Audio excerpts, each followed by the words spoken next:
Welcome to Everfree Network's EFR Presents. Today we're bringing you a fan fiction review. Yes, I know it's been so long. Unfortunately, our fanfic review coordinator, Moonlight, can't be with us today due to personal reasons, so I'm going to be heading this one along with my co-host, guest reviewer, fanfic connoisseur, and aficionado, Jack the Monkey.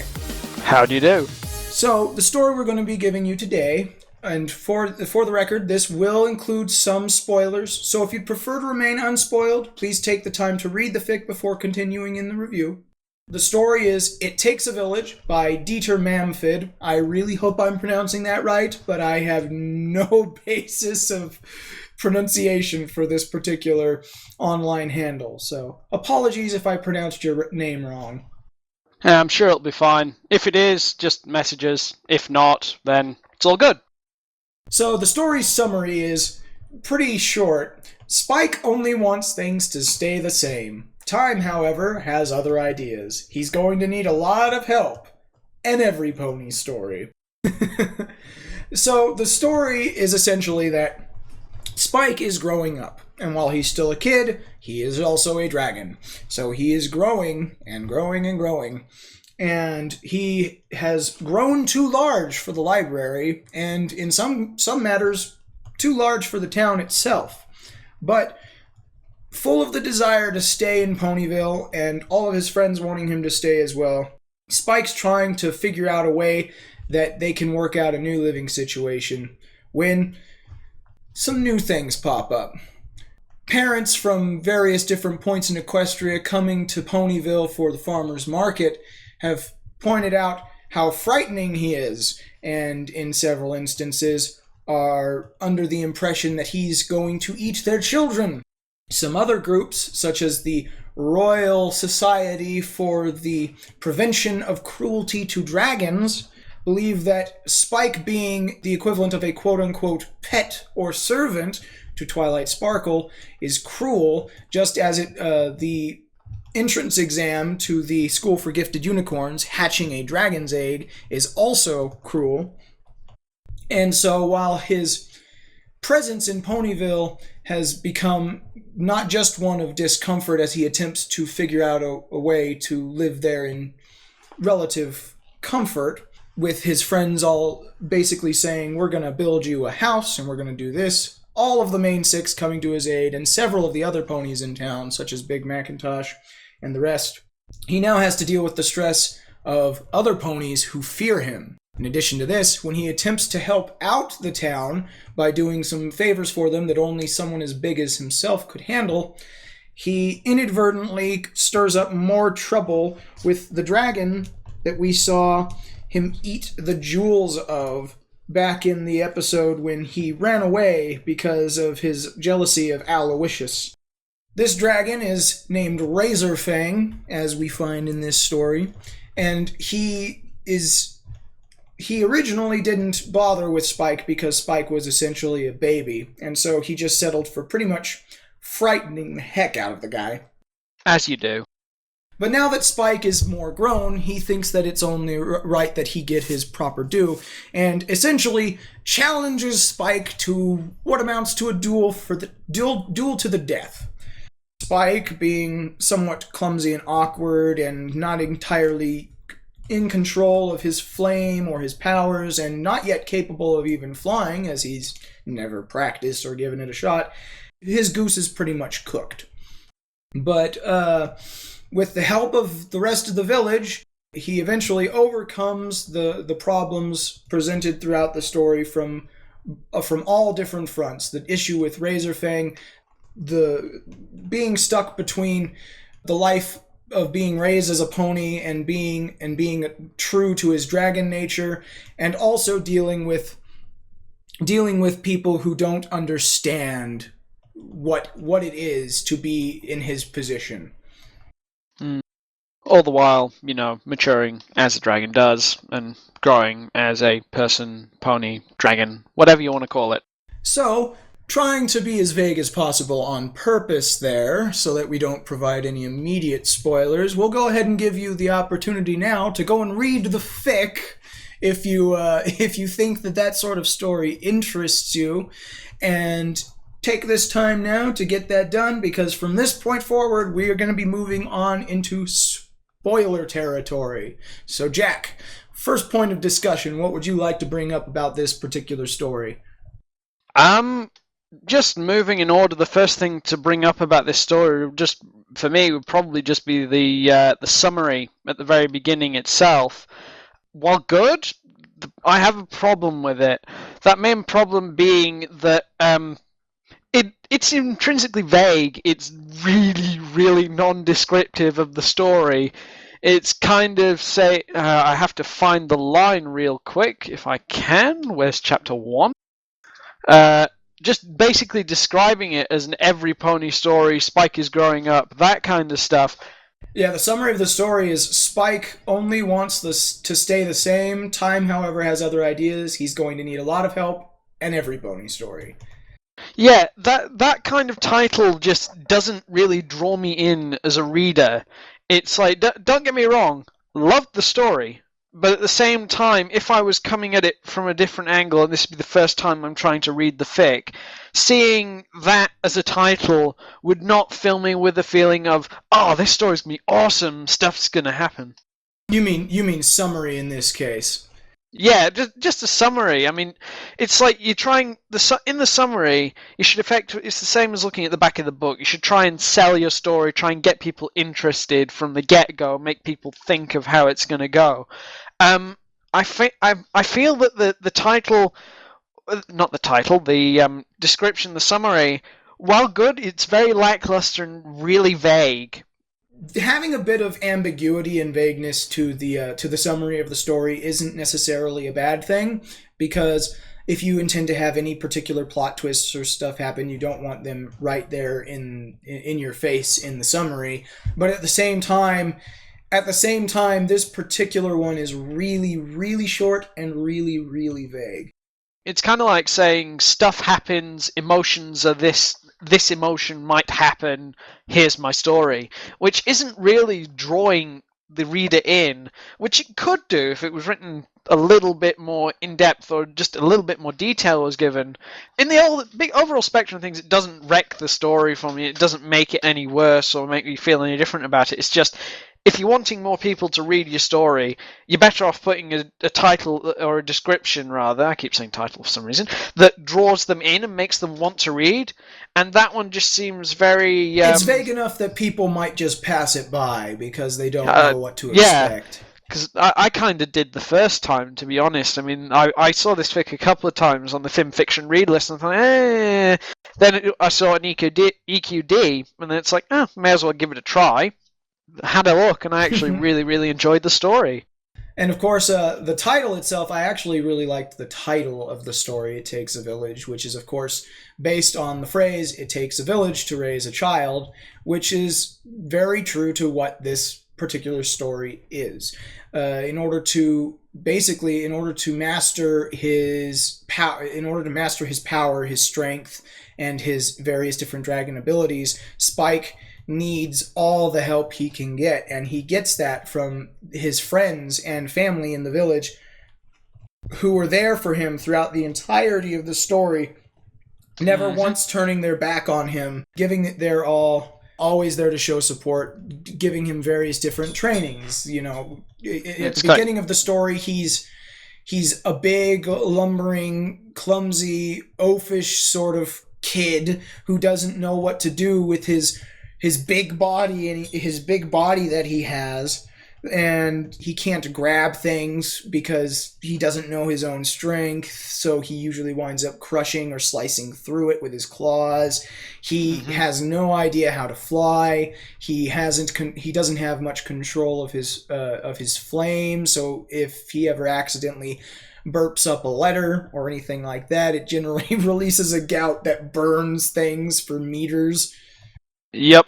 There is one stage in the story that the author goes into this, and it's Spike is walking home from a training session with the main six and Big Macintosh and a couple of other ponies that have been helping him train throughout the story. And he comes across Ponyville Town Square full of ponies protesting against him and for him, and all the various different dynamics within Ponyville going for, against, all over him, and physically crowding him.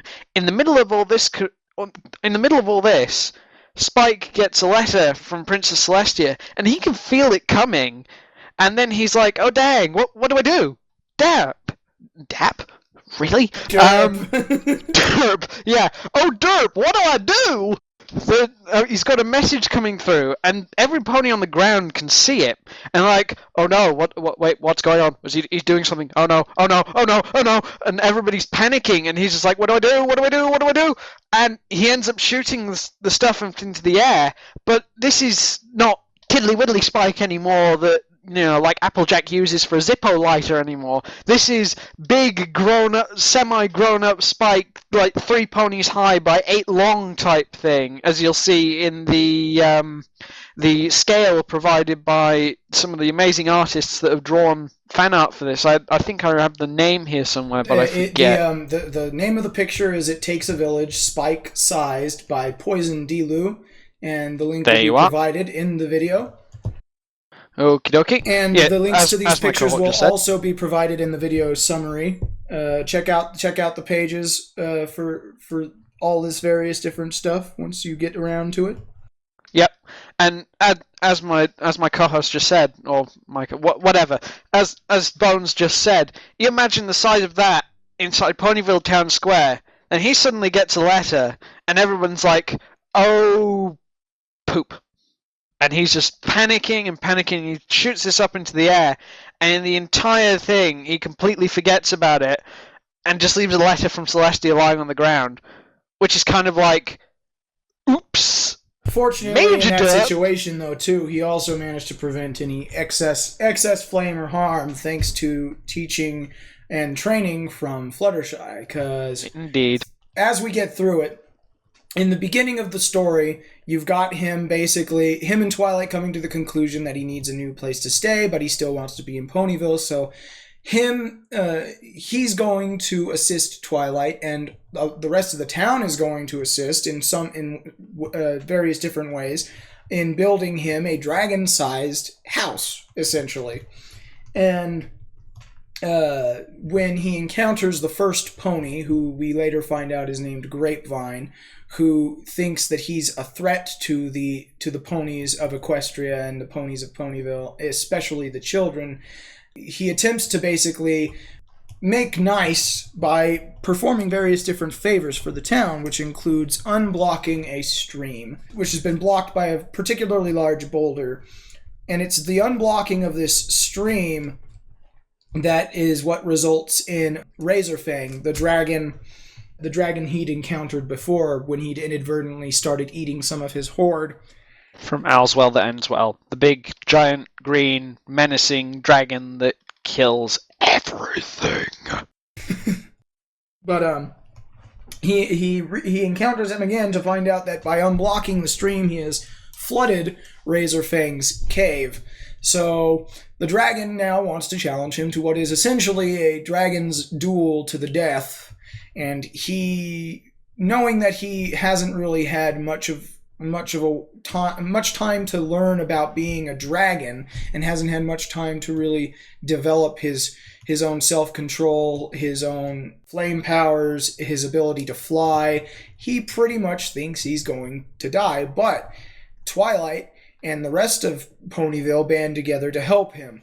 Big Macintosh comes up and basically says, "I'll help you learn how to control your strength, because when I was growing up, I went through a really big growth spurt, and for a long time, I wasn't in a lot of control of my strength. And Granny Smith had me opening and closing doors gently for days and days on end just so that I could learn not to slam them and God, can you imagine break that? things." It would be interesting to see. Can you imagine just having to open doors for days? It's just like, you may as well work at Walmart for poop's sake. Hey. Well, no. You know what I mean. While Big Macintosh agrees to help him learn to control his strength and develops methods to do so with that, Fluttershy gets recruited to help him learn how to control his flame, because as someone with a vast knowledge of all sorts of different animals, and someone who is naturally very gentle and timid, she knows exactly how to maintain a certain amount of control over oneself. And in addition to that, Applejack side-alongs with that particular bit, since she's a Accuracy world-class lasso thrower. Rodeo champion of Equestria was, I think, the line that Applebloom used. Was it? Rodeo champion, despite not placing. Hey, she got second. It's good enough. She didn't get second. I think she got like fourth. She got a couple of second place medals, a couple of third place medals, but she didn't get a single first. She got everywhere between 4 and 2. Yeah, that's right. Everywhere between fourth and second. But and in addition to that, Rainbow Dash, of course, best flyer in Equestria, says that she'll have Spike learning to fly and do all sorts of awesome aerial tricks in no time. So, in exchange for their help, despite the fact that they're doing it because, they're family and they're friends and they want to help Spike, Spike thinks he needs to really pitch in and help. So he agrees to do stuff like use his massive weight to just stomp all of the apples in the apple orchards down into their baskets. It's funny. One line that sticks with me from this fic is towards the end of the chapter that you just described, and it's like Applejack's turned to Big Mac incredulously and said, "You mean I could have spared my legs for all these years and Spike gets to do it by just dancing with Pinkie Pie?" And Spike fell asleep. And so Spike takes to helping people out with various different things as he learns to be as he learns to control his draconic powers and become his own master, essentially. Funny joke on that nature. Did you catch the little bit for the Encyclopedia Draconicus? Blah, I can't even say that right. Encyclopedia Draconicus. Yeah, I loved that. That was a good little bit there. Anyway, nice little puns. There's also the other issue, because aside from the duel, there's the issue of the Parents for a Peaceful Equestria, whose slogans include stuff like "Think of the children" and stuff like that. They're so completely transparent that the main characters even call attention to the fact that it's so incredibly transparent. These ponies want nothing more than to get rid of the dragons in Equestria, starting with Spike. To give them fair credence, towards the end, they did realise the error of their ways, as is with nearly all happy end fan fictions. But the way it was handled here, I felt was really good. And the fact that they had the one nutty guy for selfish reasons, yes, I realise. Spoilers again, people, by the way. The main nasty person who pops up a couple of times throughout the fic, other than Razorfang, is a descendant of, you guessed it, Living Stun. There's a little bite for all you Americans there. Living Stone is a character in this is a minor character mentioned in a piece of backstory in this fic, and it of course could be a reference to Dr. Livingston, and perhaps there's always the possibility that it could also be a very subtle reference to our good friend Living Tombstone.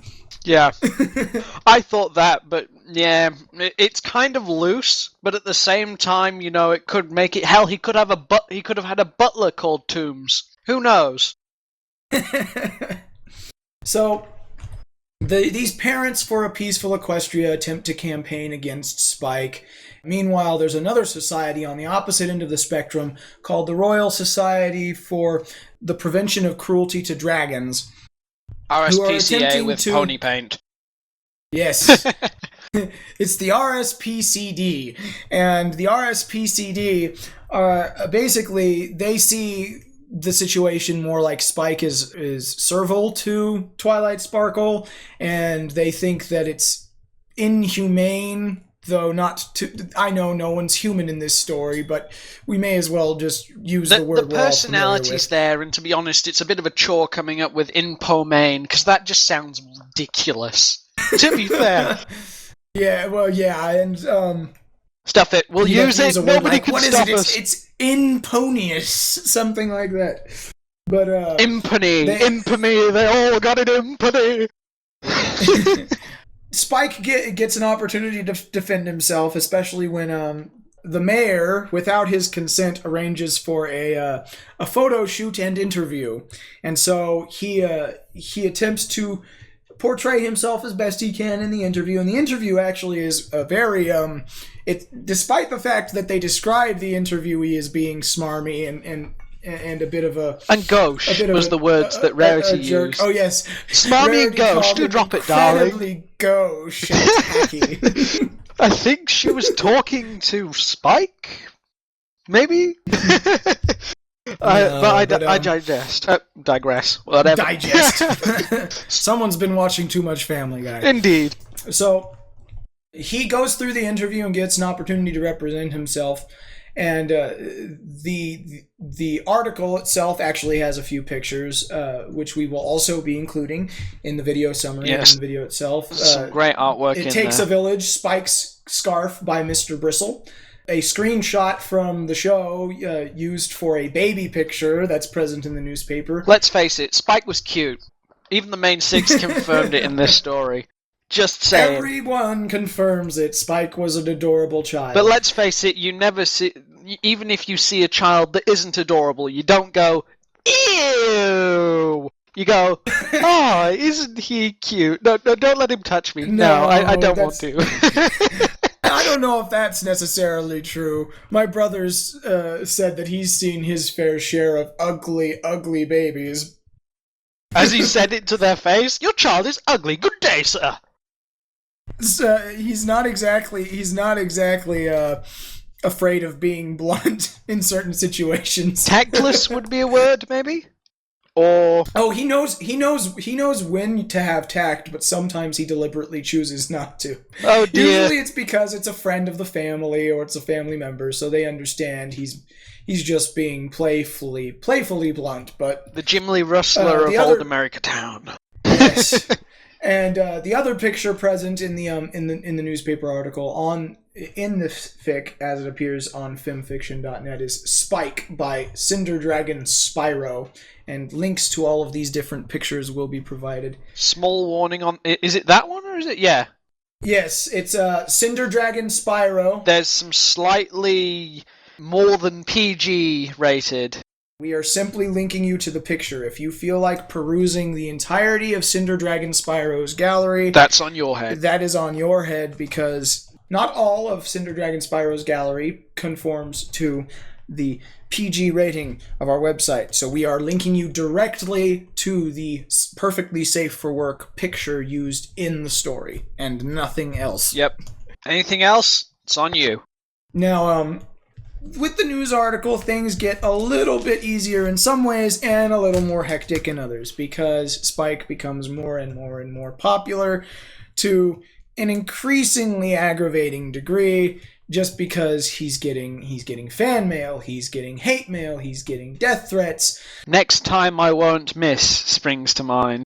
Sapphire Shores writes a song about this entire situation called Full of Fire that is not only incredibly exaggerating the issue, but is also a horribly, horribly poppy monstrosity. Imagine Rebecca Black's Friday combined with Baby, then set to a really, really, really soft, wistful tune of Pining for the Fjords type music. It's like a sob story in a song, and the way it's handled in the fic, Sapphire Shores is really, really chuffed with it. She's really happy. She's like, darling, it's an homage, it's fantabulous! And he's just like, yeah, thanks. And the main six proceed to use it for blackmail material for the rest of the fic after it's introduced. It works really well. And throughout all of this, Spike has to deal with his own personal training. He has to deal with the stress of his current situation and the fact that he may be dying in 1 month when the duel is supposed to take place. And also with the fact that every now and then he winds up having conversations with Razorfang, and Razorfang gives him advice while simultaneously insulting his lifestyle and the ponies that he loves. Almost calling it like it's almost got that reeking feel of alpha male. My horse is bigger than your horse, but you're doing okay. It's kind of like, ha! You call that a hill? This is a hill, but you're doing very well. Go away. It's almost I feel it's almost petulant the way that Razorfang kind of shrugs him off, and later in the story, you I think that's kind of the goal is to kind of show that Razorfang is somewhat conflicted, and also he is an old dragon, a very old and very bitter dragon, and you find out the reasons for that why later on. But one thing I need to comment on that I forgot to mention when I was talking about the Royal Society for the Prevention of Cruelty to Dragons. The commentary in the fic regarding the egg hatching test to get into the School for Gifted Unicorns, because there's a piece of this story that is probably one negative parts to it, and the reasoning behind it is obvious, and that's because in the story the author details it as there only having been 2 students or 2 applicants who have successfully managed to hatch the dragon's egg that they were given. Those applicants were Twilight Sparkle, of course, and Trixie. Dun dun dun dun dun dun. Now, this is one of those issues where it's kind of... Admittedly, the early chapters of this story were written well before many of the season 2 episodes, well before Magic Duel came out, well before any of that. But I think that I think that Ghostbusters gave us a pretty clear idea of where Trixie stands, magically speaking. Her talent is not potent. It is not potent magical talent. It is not powerful. She is just a very skilled showmare. She specializes in magician's magic. She specializes in stage magic, prestidigitation. If you were to compare Trixie and Twilight, it would be like comparing Harry Houdini to Harry Dresden. Oh dear. You can't really compare the two. To be fair, they both share the same name. Just because it's an orange, just because you say it's an orange, don't mean it's an orange. Yes. Unless you're Twilight, in which case you turn it into an orange. Well, and I think that Ghostbusters gave us a pretty clear idea of where Trixie's potency lies as far as her magical ability. And recently, Magic Duel has only served to clarify that fact when, post losing the Alicorn, surrendering the Alicorn amulet, Trixie is only able to inflict tickling damage on Rainbow Dash.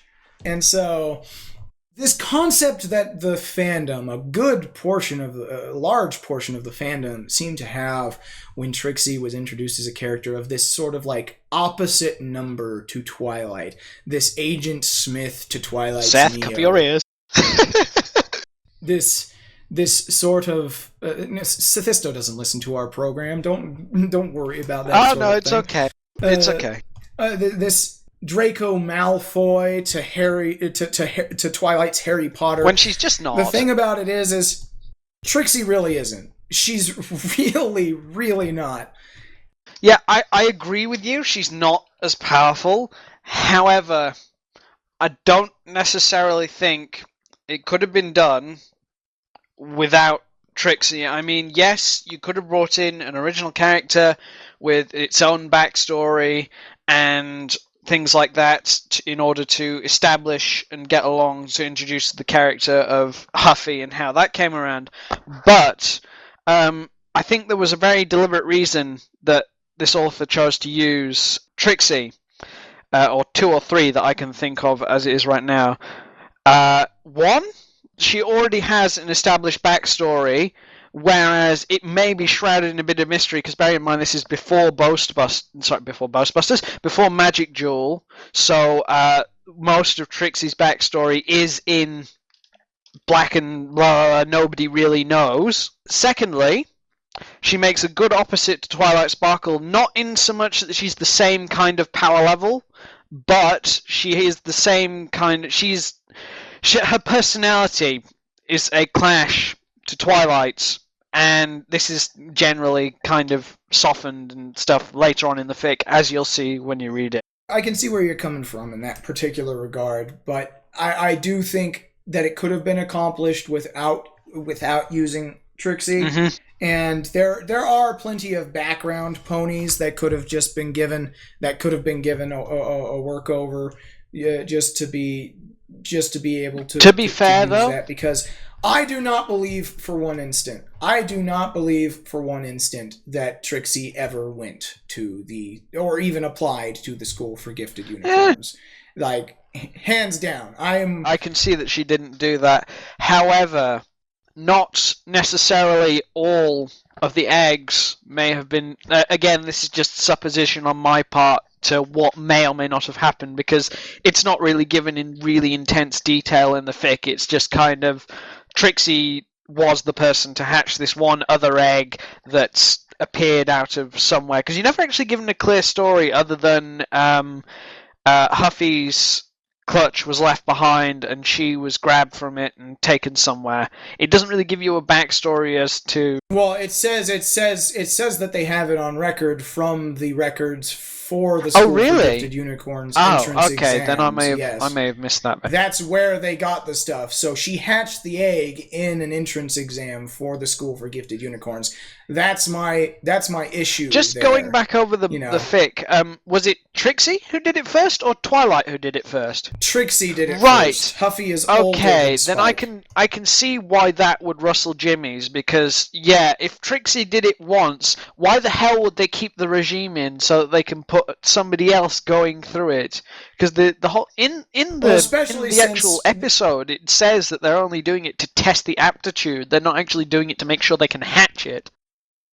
And yes, and you're gonna want to be careful of the clipping, but yes, because first and foremost, one of the issues I had with the whole Trixie thing is the fact that they later go on. Well, they actually state early on in the story, the author, the way it's written by the author, is that dragons are very, very magically resistant. Even before hatching, dragon eggs are magically resistant, and as dragons grow more and more and more, they become more and more magically resistant. So that's one of the reasons why the dragon hatching was used for the entrance exam to the School for Gifted Unicorns, because it would take an incredibly potent amount of magical energy to hatch a dragon's egg and overcome its magical resistance. And I honestly don't think that Trixie's magic is nearly potent enough. I can kind of agree with you, but even before seeing Magic Duel, I wouldn't have. I can agree with you on that she isn't magically potent enough to really do it, but it is taking a bit of creative freedom with the application of Trixie in the story. And to be fair, Trixie makes... later on in the story, in certain parts, Trixie makes it work really, really well. Well, I say really well. She kind of... bits of the story that tie together where she's in it, tie together because Trixie's in it. If it was anyone else, I'm not sure whether it would work or not, but I think because... It could. It's just it doesn't. But it wouldn't be the. It wouldn't be the same. It wouldn't be the same way. That's not necessarily a bad thing. But moving on from Trixie in this regard to the dragon that Trixie hatched, named Huffy. Huffy the magic dragon. Huffy is initially believed that it's possible that Huffy, who is a female dragon, hatched before Spike, so she is in fact older, with purple scales and white ridges. I think maybe that there's some play on the imagery in there, because if you notice, Spike, his signature color is purple to do with Twilight Sparkle. I seem to think that from the descriptions given of them and from what we've seen in the episode, the colouring is based on, because they've been magically hatched, they take on some of the colouring of the person who hatched them. So Huffy got the white from Trixie's mane and all that kind of thing, and Spike got the purple colour from Twilight and her mane colour or fur colour. I call it body colour, really, but anyway. What do you think about that theory? Do you think that holds any credence, or is that just me being... It might not. I think you might be going thinking a little too deeply overboard in that particular analysis. I think that it might just be a more or less common coloring. They even go so far as to think that perhaps Spike had come from the same clutch of eggs as Huffy, and perhaps Huffy was a dragon sister he hadn't any idea about. That's later disproven, of course, when he discovers the backstory to how his egg came to be in the possession of the School for Gifted Unicorns, and he also discovers how Huffy's egg came to be in the possession of the School for Gifted Unicorns. The particular sections in this book, in this fic, by the way, around these bits of the... well, not so much the childhood trauma, but the discussions with what goes on between Twilight and Spike and their dynamic and how him finding out where he came from changes. It's very feels-inducing, just FYI, for anyone who's gotten this far and is still reading it. You will have feels. It is a feels-heavy It's very good feels-heavy. It is a feels-heavy fic. But... some of the other stuff as well, the stuff that you learn about Huffy, the stuff that you learn about Razorfang, even, very emotionally gripping. And on the subject of emotionally gripping things, one of the things I thought that was done really well by the author in this particular story is Spike's relation to Rarity, as far as where he stands with her on the subject of his crush, because throughout the story his crush is still very, very prevalent, and it's more than a crush, but at the same time his own growth has really brought it into the spotlight just how different he is.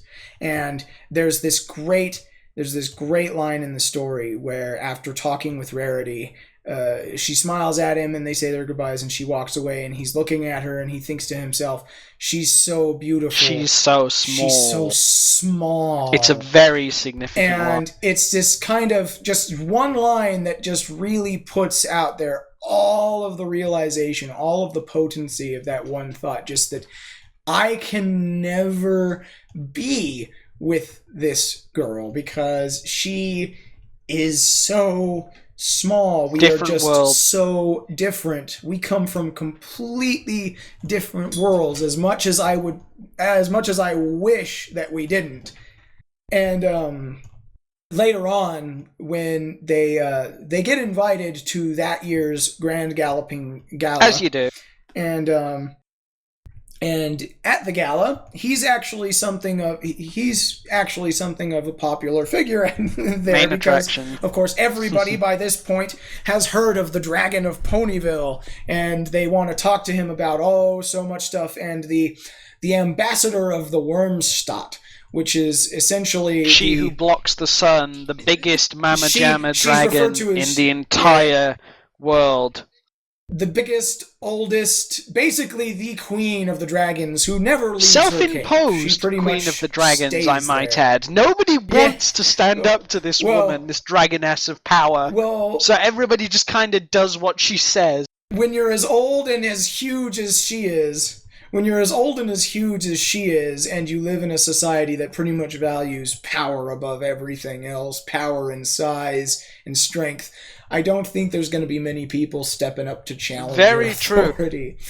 But the ambassador of the Wormstadt is actually a wyvern, and he, of course, wants to speak with Spike. Several other people want to speak with Spike, but where the gala scenes really get me is in the scene when Rarity is going to dance with Fancy Pants.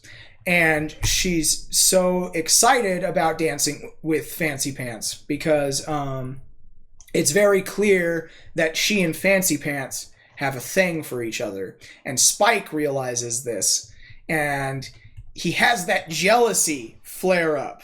Jealousy plus big brother, well, not so much brother, but you know where I'm coming from, the whole protective instincts, and possessive so influences from his draconic nature, plus the whole mixing in with the crush, because at this stage in the fic he's kind of he halfway hasn't through quite moved accepting that on. Rarity won't be his, and it's this crucial moment in the fic that he realizes that it'll never happen.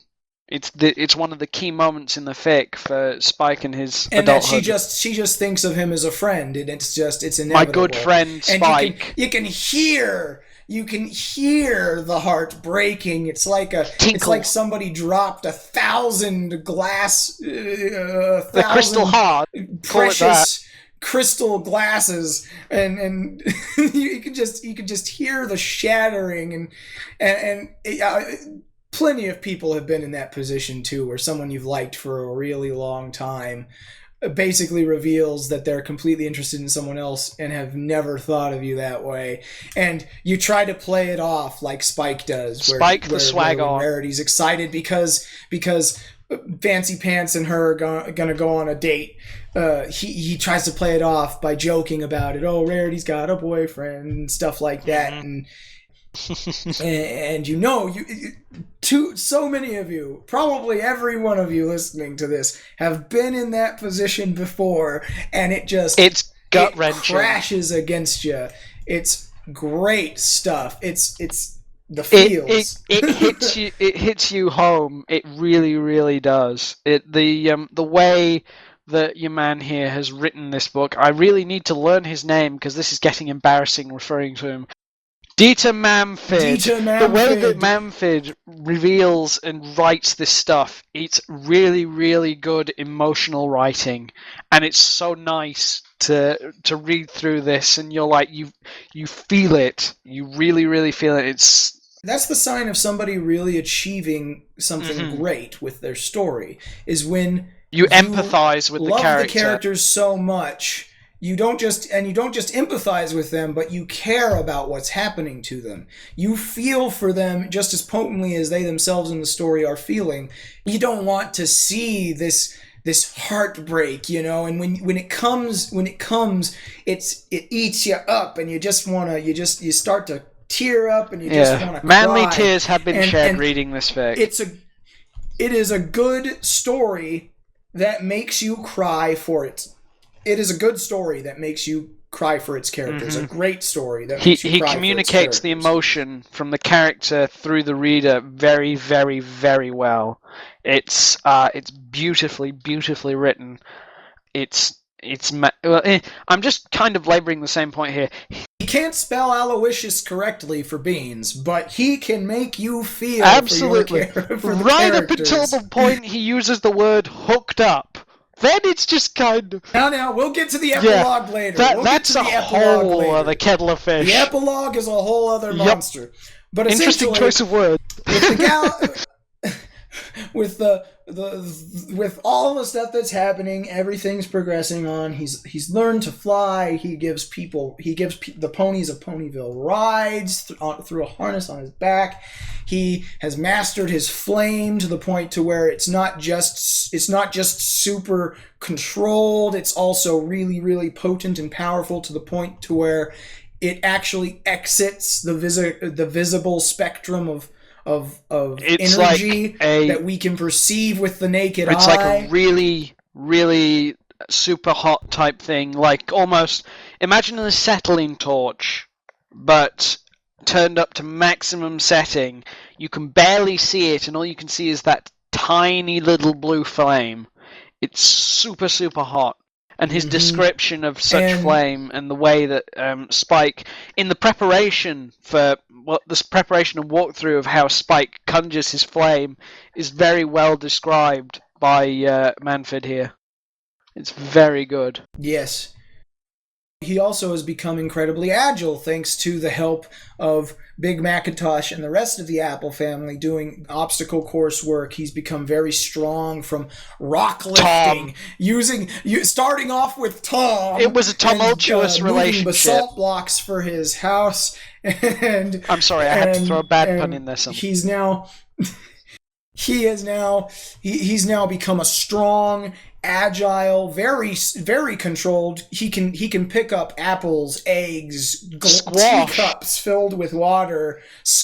He can pick up various different fruits and vegetables, much to his own delight. And all manner of tiny items with his claws, with just the daintiest little application of force, and he's become a very, very potent little dragon. Even if he's big to the ponies, he is still incredibly small by comparison to the enemy he has to face. As you see, if you check out the scale that we've provided in the links below, to comparison between him, Huffy, and then Razorfang. Why the heck did I say Fluffy? Oh god, let me try delivering that line again. Okay. As you'll see when you see the scale that we've provided in the links below, to a comparison of heights between Spike, then Huffy, then Razorfang. I mean, it's like going from a pen to a book to a car type thing. It's ridiculous. Mm-hmm.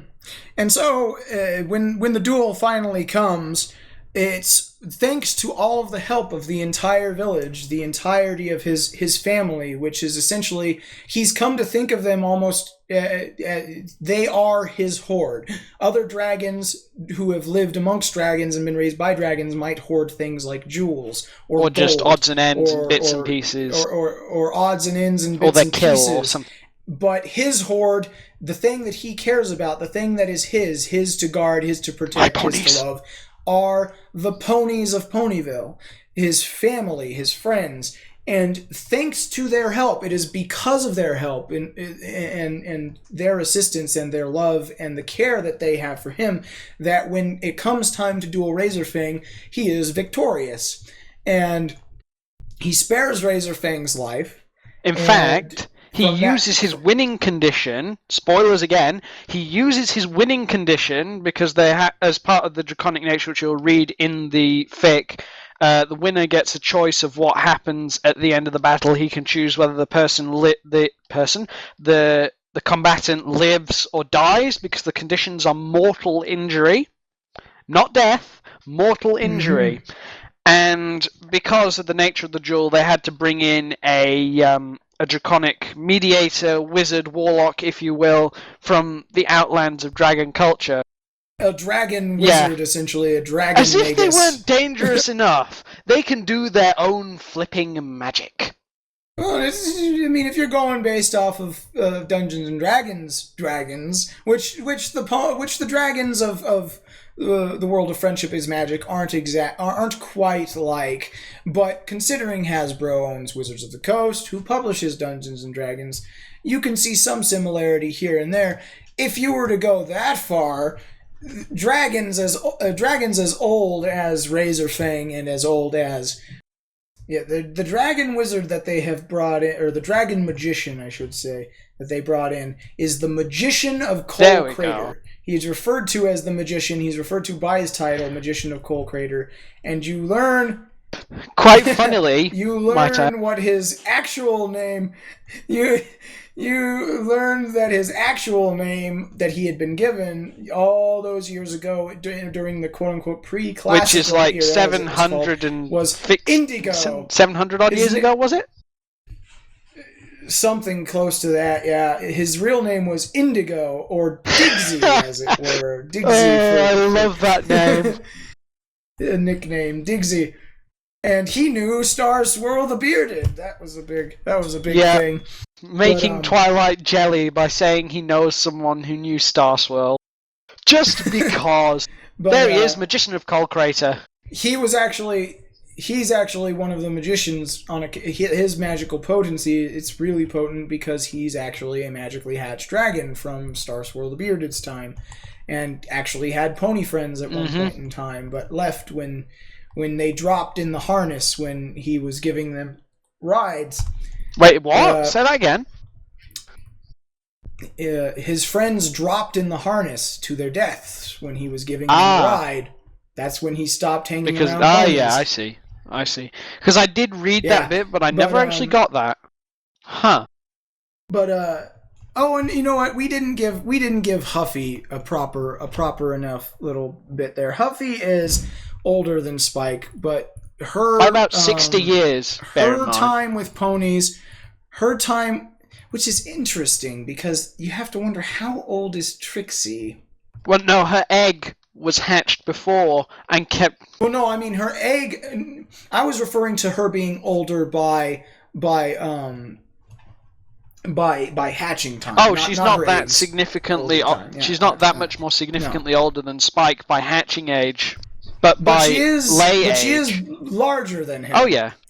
But she is larger than him, and that could be kind of drawing on the whole thing in the animal kingdom, whereby some animals or whatever the females are larger than the male. I think Spike. Or maybe Spike's just a runt. Spike may or may not just have hit his next growth spurt yet. But then again, considering that the largest and eldest dragon of the entirety of the Dragon Society is female, who knows how the size issues work? But Huffy was quote unquote raised by Trixie, by the great and powerful Trixie when Trixie was essentially a kid. The problem was Trixie sucks at raising. Huffy was essentially treated as little more than a quote-unquote... Well, what I should say is she was treated as little more than a stage assistant and a servant. And when Huffy caught Trixie boasting about how great it was to own have a dragon, pet dragon, to own a dragon, she ran away to the Brumby Brushlands. The Bumby Brushlands. Bumby Brushlands. Say that Bumby 5 Brushlands. times fast. Can't even say it once. My tongue gone numb. It's like Apple Bloom in... she fled to the Bumby Brushlands, and in the Bumby Brushlands, she had to fend for herself. She had to eat whatever she could, from dirt to meat, dirt to rocks to grubs, to whatever plants she could find, to even meat. When her first taste of meat was a dead deer that she came across, and she was just so hungry. But she hasn't been around Pony Society for a long time, and it's her through a connection that Just Cause, the leader of the Royal Society for the Prevention of Cruelty to Dragons, who befriends Spike early on in the story.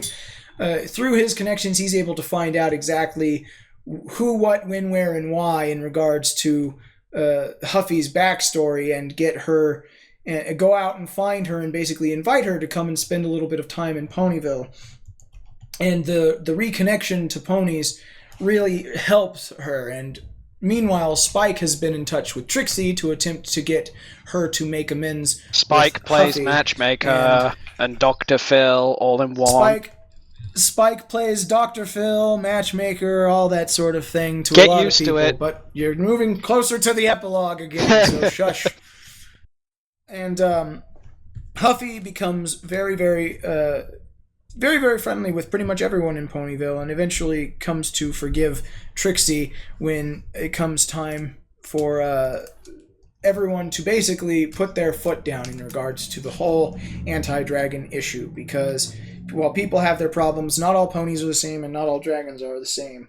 And basically, there was an attempt on Spike's life at one point in time. It was a short, sharp affair. It was a harpoon.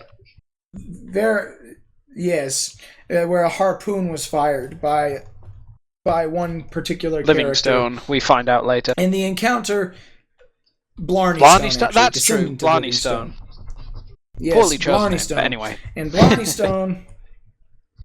Blarney Stone fired that harpoon at him and attempted to kill him because he feels that he was robbed of his birthright to a hero's legacy, because his ancestor Livingstone was basically robbed of all of his glory when the law preventing dragon hunting was put into place, and he became infamous, basically demonized in the eyes of the people to come after, as a monstrous person who would take the lives of dragons and steal their eggs. and it wasn't entirely untrue. And so Blarney thought that he was being robbed of what was rightfully his, a hero's legacy. And all the money that came with it, because, money's always a motivator. And yeah, all of the wealth and power, because, it's necessary. But throughout it all, everybody grows as a character in this story.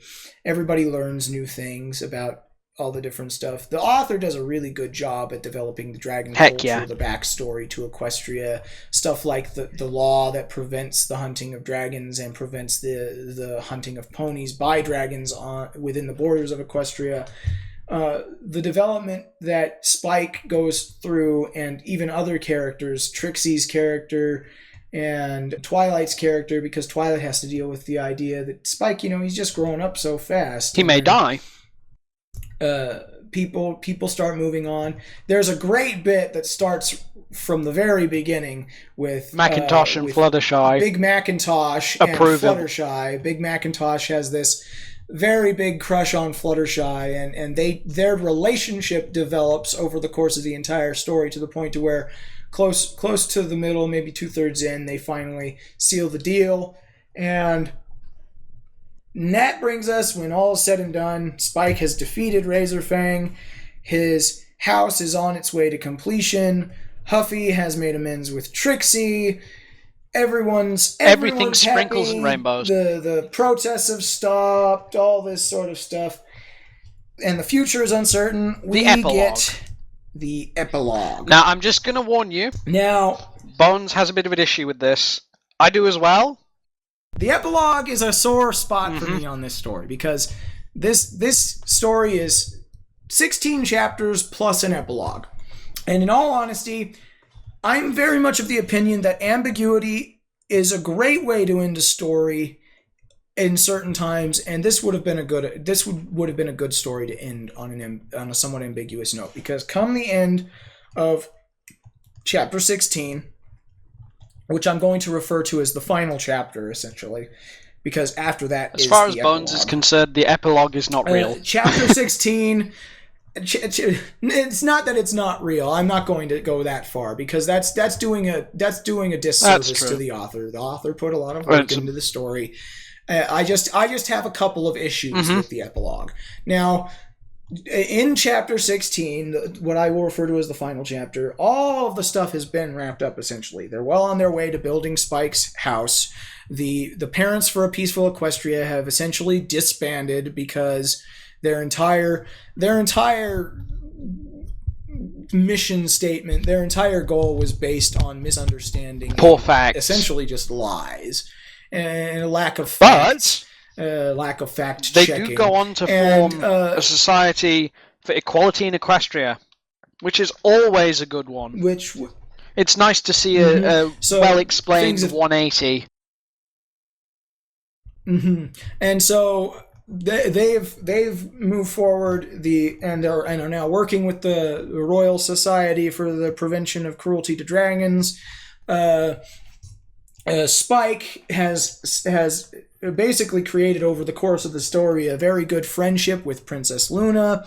He gets to stay near his family. He has become a dragon. Him and Huffy actually seem to be getting a growing connection, and all seems just a bit well. On Princess Luna before we hit the epilogue. And it's kind of sort of like, you could have easily ended the Bilbo Baggins way and just put, and he lived happily ever after to the end of his days. And it would have been fine. But we got an epilogue. Now. And the epilogue 5 takes years place after. 5 years later. Spike is living in a finished home. And Huffy is a regular visitor, by the way. Huffy is a regular visitor. And the majority of the epilogue centers around the implication, as Spike speaks about it with Twilight, that he's going to either ask Huffy out or ask for her to become his mate. Something thereof. However you want to refer to it as. And in addition, and while all that's going on, we're given bits of information related to other things. And those other things are what kind of bothers me. First and foremost is that the authors seem to feel the need to pair up every pony who had not been paired up at the end of chapter 16. I'm all for tying up loose ends, and the way that Mumford deals with this is okay. His terminology that he used to describe tying up the loose ends and the ships at the end, because that's effectively all this epilogue is. It could easily be described as a flotilla chapter because there's so many ships. It's not ridiculous, but it's like it's kind of tying up loose ends that don't necessarily need to be tied up, and like and some of the phrasing is what really the terminology really ruins makes it feel superfluous. For example, he decides to just kind of throw out there that Applejack and Rainbow Dash hooked up. That's the actual term he uses. Literally, that's the term he uses.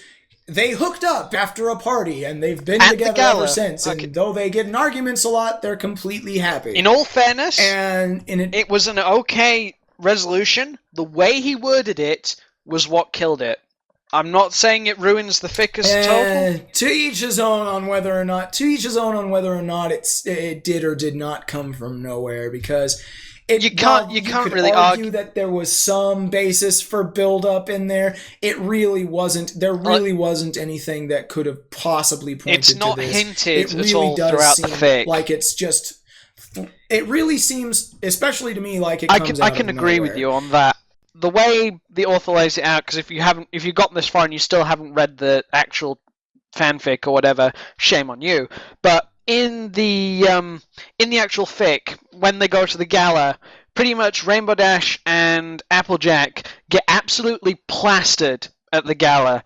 They are utterly how does Michael McIntyre say it? They're thoroughly trampolined. Anyway, they get so plastered, and he uses that small paragraph of them stumbling around drunkenly singing the Sapphire Shores song that she wrote for Spike as a premise for creating the ship.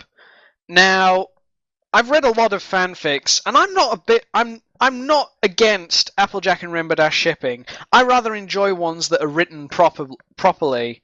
Well, or what I think is written cohesive enough to a story. Any ship can be good. Any ship, regardless of who's involved, can be good if it's It's just kind properly. of, as Bone said, this one just kind of comes out of nowhere. It's like somebody's just kind of chopped down the ship tree, cut a hole in it, thrown Applejack and Rainbow Dash in it, and kicked it onto the lake. Pretty much. Interesting analogy. In addition to that, Applejack and Rainbow Dash are not the only ones. As I said before, oh yes, the author Determamfidd decided to go ahead and kind of put it out there as basically fact that now Spike and Huffy do have this sort of thing, and he is going to essentially like pop the question, and he didn't just throw out Applejack and Rainbow Dash. He also threw out little factoids about Rarity's relationships, where he mentions that Rarity had been on and off with several different people. Fancy Pants didn't work out. Don't take that the wrong way, by the way, guys. It's not like that. It was an amicable breakup, is the term used by Mumford in the story, and it's not a dirty, disgusting they didn't like each other and everything was messy. It was just nope, they wanted to stay friends, and that was it. It wasn't a messy or hateful breakup. It was an amicable breakup. But the point being that Rarity's relationships kind of went to and fro for a while, and now he's playing matchmaker. At the time of the epilogue, 5 years after chapter 16, is playing matchmaker, attempting to hook Rarity up with his buddy Just Cause from the RSPCD. And that's not the only shit that we get. My personal favorite. We also Twixie. We also get Twilight and Trixie, and this is another one of those that I think it wouldn't have been an issue if it had been developed more. Well, and it's not even about the hooked up in regards to the Twilight Trixie thing either. It's the fact that it could have been good as a friendship. There was so little. To be fair. Trixie was only present for a small portion of the fic, and there really was not enough time for any development for a relationship in there. And if you would have, if the epilogue had been left out, and and that whole thing, people could have used their own imagination, and people who like Twilight and Trixie shipping could have figured, oh well, Trixie was leaning on Twilight quite a lot for advice in regards to the dragon situation, as the only only other person who's hatched a dragon, and so on and so forth. There could have been plenty of room for imagination in the reader's mind had the epilogue just been left off. But the author takes the time in the epilogue to attempt to something that shouldn't be there at the last minute, develop a relationship between Trixie and Twilight. He basically jumps through a montage of events being explained to us as the reader of why Trixie and Twilight wind up. It's kind of like he's explaining why he pushes them into each other's arms, and it's not kind of the way he does it. It seems very, very rushed, and to be honest, it would have worked better as a friendship, because I didn't see that coming off as a pairing, shipping, romantically involved thing. I saw it coming off as similar to the way that Magic Jewel was written. It was almost a friendship or an amicable leaving or something like that. But the way Manfred wrote it, it kind of implies something that there hasn't been the build-up to see there, and you have to be really, really, you have to give it a lot of ground if you're going to invest that the Twixie relationship is actually there. And the real issue is mostly just that there isn't much, if any, foundation for this sort of thing being placed for the development during the main portion of the story, chapters 1 through 16. And so all of this stuff that's intended to develop something is thrown at us in the epilogue, and you shouldn't have to do that in what is the epilogue of your story. Especially since we start the epilogue off with what essentially amounts to a time skip. It's 5 years since the end of chapter 16.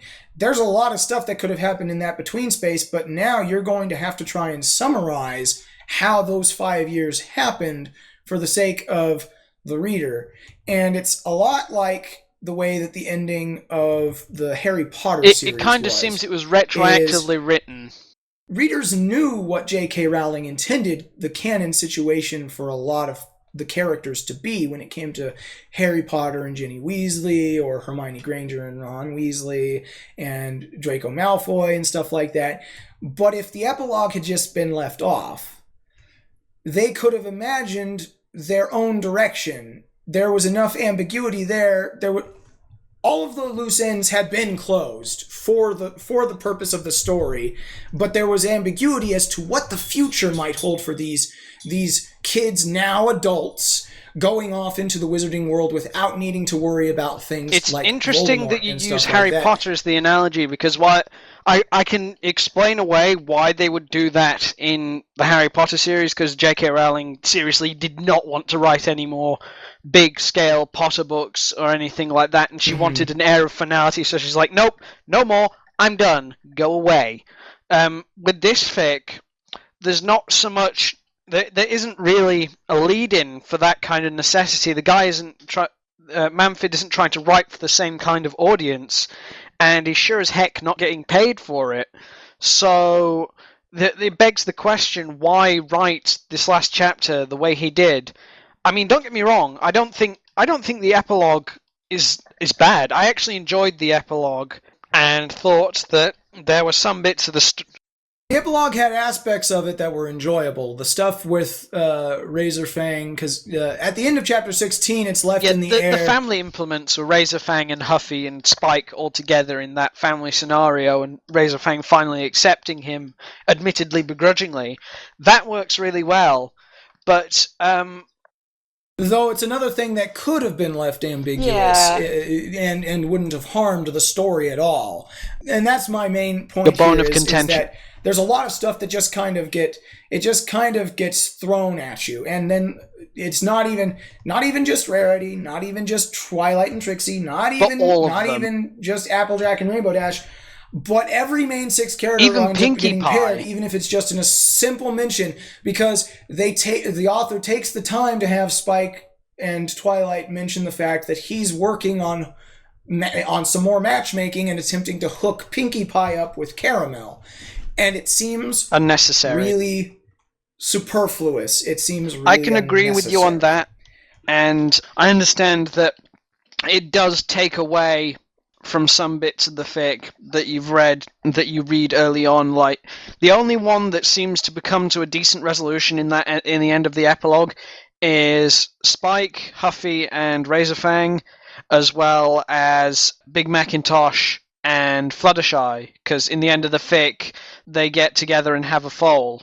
So Yeah, there's a remark in the epilogue that they had a child named Appleseed, and that's fine because the big Macintosh Fluttershy relationship was developed over the course of which the is entire always good. story. It's So justifiable. that sort of thing was expected in something that's a 5-year skip, but the rest of the stuff kind of came out of nowhere, and it's really jarring. Doesn't ruin it. It doesn't do anything to harm my overall appreciation of the fic, though. I would agree. I would agree. Just because I won't even say if you read the fic, ignore the epilogue, If you because want to, it's there. in all honesty, that's doing a Yeah. disservice to the author. Because the author took the time to do this, and maybe he's just expressing his own personal likes or likes or dislikes, or maybe he's trying to appeal to certain people with this epilogue or whatever. But for whatever reason, it exists, and It shouldn't not. be shunned just It's because not. just because there are certain aspects we don't like it. And it It doesn't take away from the story It at all. doesn't ruin the story, and it doesn't ruin the It whole doesn't of mess it, with the you know. headcanon that you may have built up throughout the story. So, with all of that said, we're finally coming to a close on this our fanfic review of It Takes a Village by Determamfidd. On a scale of 1 to 5, 1 being absolutely rubbish and 5 being grand, what would you rate this fic, Jack? I would probably rate it a 4.2, just to be picky, because I'm firmly of the belief that nothing can ever be supremely perfect. This one comes pretty close, but there are a couple of points that we've discussed as we go over the days, as we've gone over the fic today, that they don't so much spoil it for me, but they detract from the author's main characteristic. Maybe he was trying to add subplots or something, I'm not sure. But yeah, I'd go for probably a 4.2, 4.3 out of 5. And yourself? I would actually give it a solid 5. Really? And that's yeah. Regardless of the very little nitpicky stuff, that's exactly what they were. They were nitpicks. And regardless of how I feel about the epilogue, not only is while the epilogue's unnecessary, while I feel to the story, or even superfluous, it doesn't harm the story. It really doesn't, because if you really have to, you can choose to ignore it, or if you really have to, you can headcanon your own thing. I wouldn't do it personally because, like I said before, that's kind of doing a disservice to the author there, in my opinion. But I get where he was coming from, trying to wrap up some more of the loose ends. The pair of the spares thing may bother me, but this story was able to get a really powerful emotional reaction out of me. That is a rare thing for fan fiction. It's a rare thing for me to have a story that actually makes me want to shed tears. And the sheer level of depth given to the development of Spike, being this child in a monster's body, essentially, being a dragon amongst ponies, being a predator amongst prey, and fighting against society's view of him, his fellow dragons' views of him, fighting against everything his instincts tell him to do in order to be his own person. And what's more, the emotional reaction that you get when he has to face some really tough stuff, important realizations, really tough situations with his crush on Rarity and stuff like that, and his relations to the ponies in general. It was all written very well. You get a real sense of who Spike is. You get a real sense of who his friends are. You get a real sense of the author, of the world, and you know exactly where the author was going with this development of Spike. And it's one of those stories that I cannot say that it is less than a 5, because something that affects you at that deep of a level emotionally, something that is capable of bringing a tear to your eye, something that is capable of making you feel for a fictional character, is always good. That is a worthwhile read. And I will give this story a 5 all day long, regardless of what I feel about the epilogue or Trixie or even Determamfidd's continuous misspelling of Aloysius, because it is Aloysius, it is not Aloysius. It is spelled but O-W-L-O. No, I can't You spelt it in. right. You spelt Anyways, it in the mumble. I will post in the video. O-W-L-O-W-I-S-C-I-O-U-S. Yeah, we will post a comparison of what Determamfidd spelled it as versus the actual official spelling from the episode credits / toys and all of that of Aloysius. But my point being, those minor nitpicks would never make me mark down this story because it is that powerful. It makes me feel. It makes you feel feeling. It brings the feels. It is an extremely feels-heavy fic. That is important. If you like fics that can tug at your heartstrings, if you like fics that really know how to play with your emotions, register a response for a start, fics that know how to handle a character, and then this is definitely a fic for you. And if you've stuck with us this long, then while we've given away much of the story, I still encourage you to go out and read it because it is a very potent, very powerful fic. It's a very good fic, and hopefully we will see similar things from the community and possibly Determamfidd himself again. I have one more thing before we go. This is addressed directly to Mr. Manford if he's reading, or she. I'm not sure your gender. I absolutely loved the way that you presented Princess Luna in this fic. A lot of them do it. A lot of them do it in a very Canterlot voice heavy way and make her very shy, very introverted, and others go to the other extreme where they make her extremely extroverted, loud, talking to every pony type thing. Yours was a sublime balance of how Princess Luna should and would be, I think. It's probably the best rendition of Luna I have seen and read, except for perhaps Progress, but that's only because Progress holds a special place in my heart as one of my favourite fics. But it's seriously well done. I congratulate you, sir or madam, on your excellent rendition in this fic. Though I will say Celestia was kind of a bit on the overly strict, overly serious side. She kind of felt like she was taking things a little too far to the extreme than was natural for her character, but it all worked well as it was. I love this fic. It was fantastic. I found it really, really good when I first read it. I highly recommend it. I highly recommended it to Bones, hence why we're doing this fic review today. It's excellent, excellent fic. I agree. And with all that said, it's time for us to wrap it up. So thank you once again for joining us here on Everfree Network Presents our fanfic review of It Takes a Village by Determamfidd. You can find it on femfiction.net. We will provide a link in the episode summary down here, and links to all of the various different pictures used in this fic as well. Lots of fan art for this particular fic. Good job there, Determamfidd, on that particular note. And with all that said, I have been your host, Brushin Bones. And I'm Jack the Monkey, and it's good night from me. And good night from me. See you guys next time.